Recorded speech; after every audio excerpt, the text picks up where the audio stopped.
aldı. Siz birinci rəqibi baş istəyirsiniz, verir. Qəbul edin, getdiniz rəqibin üstünə, apardınız, seçdiniz. Çəkəndən sonra, bax, burada çəkəndən sonra, rəqibdən çəkəndən sonra qabağınız. Siz əslində burada məntiqlə necə vurmağı fikirləşirsiniz?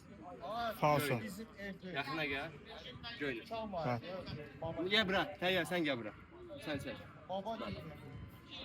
Mən müdafiəçiyəm, düz deyil. Gəl, topla gəl sən təyyar. Top burada elə bir. Oradan çəkdin, buradan elə bir çəkdin. Rəqibdir, düz deyil. Rəqibdən çəkdin. Sən buradan vurmaq istəyən ora. Əslində, düz deyil. 99 may müdafiəçilər sən edir burada. Deyil, neydir?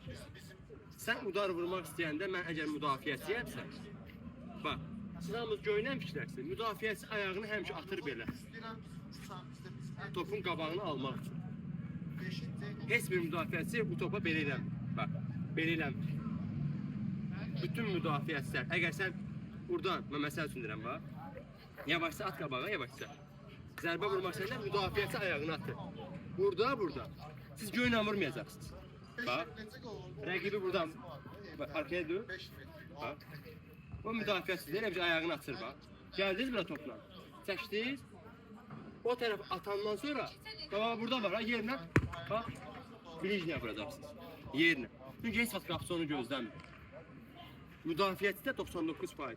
Sən buranın topu atanda Ömər ver topu. Bax, mən müdafiəçiyəm, düz deyil burada.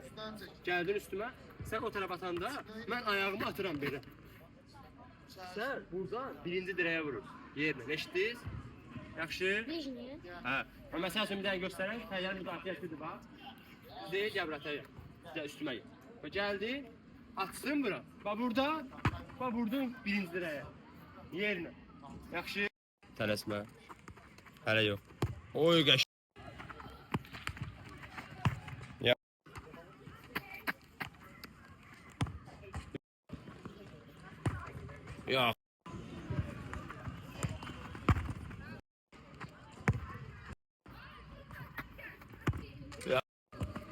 O uşağın da gömləsin,